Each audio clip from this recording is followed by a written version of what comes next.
Hi guys, how are you doing today? This is Ahead of the Competition and I'm your host Akhil, and today we're back with a new video.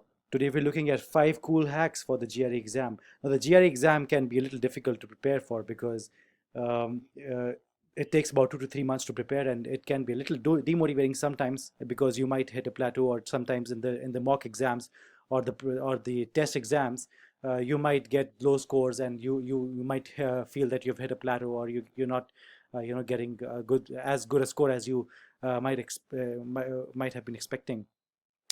Now, and in many of the cases, sometimes you might be having a job, a day job, and then you might be trying to study for the GRE, and these are obviously not ideal conditions. So when the conditions are not ideal, sometimes we have to use some hacks in order to gain the maximum results from the same effort, or without putting in a lot of effort, but getting the same results without compromising. So these 5 cool hacks or tips will really help you get a good score without putting in a lot of effort.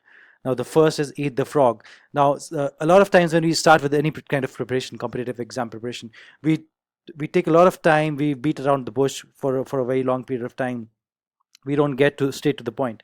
Now, getting straight to the point or eating the frog means tackling the most difficult topic in the beginning. Now, this is a really difficult thing to do because our brains are programmed to go for the easiest part, so that you do the easy things and you feel confident, and then you get a false feeling of satisfaction that you're actually preparing for the exam, while in reality you're doing nothing.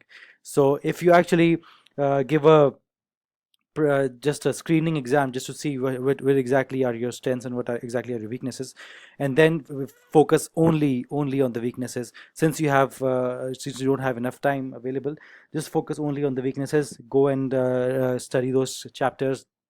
Go and solve only those questions which are your weaknesses. I know your brain will always tell you not to do that, and you'll feel like you're climbing a big mountain when you're doing that, but that's what you have to do. Just wake up early in the morning before you go to your job, and just eat the frog. Just take those difficult questions and solve them.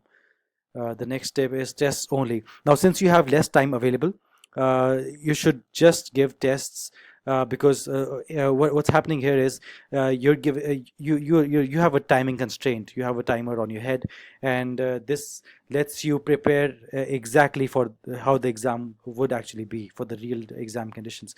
Now, you might spend months preparing for the exam by just solving questions, but if you don't have a timer, you're not getting the real feeling of how the exam is going to be, right? So just focus on the tests, put a timer on for focus on the test, and then when you get the result, just look at the questions that you got wrong, and then try and improve on those questions. So when you have less time available, tests, solving only tests is the perfect way to go. The thing, this is a very, very important tip. It's called mnemonics. uh, you have to memorize about 2000 to 3000 words, no matter what GRE says that vocabulary is not important anymore. It still is quite relevant, and uh, y- to memorize 2000 to 3000 words in just 2 to 3 weeks is not a very easy task, right? So what you have to do is you have to check out something called as mnemonics. Now, Google this thing, mnemonics, for English words, for English vocabulary, or go to Quizlet. And people have shared their flashcards or their study cards using mnemonics. What mnemonics really is they break down an English word into the components, and they give you funny ways on how to remember those words. They mix and match those meanings. They tell you how to break a word down, and how to, what aspects of the word to remember. And they give you memory keys, with the one particular key that will help you remember that word. And this is very, very important, because in a very short period of time you can remember thousands of words. So let's say you're doing just one word, and you see that word on somebody's Quizlet, which is an app to make flashcards. So people have made those flashcards and shared publicly. Now, if you see a word on somebody's Quizlet, and then you read that word, and then you see the memory key, and that person has broken down the word for you in a very funny way, you will be able to remember that word. And all you have to do is just read that word once, along with the meaning and the memory key, and you won't have to revise that word ever again. And this really, really works. And so this removes your revision time. This removes your you don't have to repeat again and again that same word. So this really uh, rocket fuels your preparation. The next is first and last lines. So every paragraph that you have on the reading comprehension, just read the first and the last lines in order to get a very quick idea on what the paragraph is all about before you dig into the passage to see find out the answers to the questions. Now this really improves your speed, and this helps you answer the first and the second question, which could be, some in most of the cases those are just preliminary questions asking you what is the author trying to say here, what does he mean when he says this, and those kind of answers can be easily answered. Those kind of questions can be easily answered when you just look at the first and last lines of every paragraph of the passage.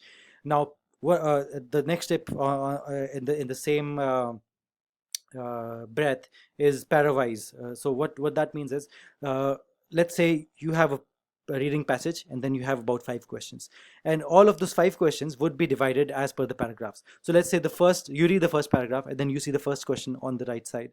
That means that the first question is talking about the first paragraph, and then so you don't have to read the whole passage in one go, because if you do that, sometimes it gets really taxing, right? Sometimes the passages are really difficult and very long.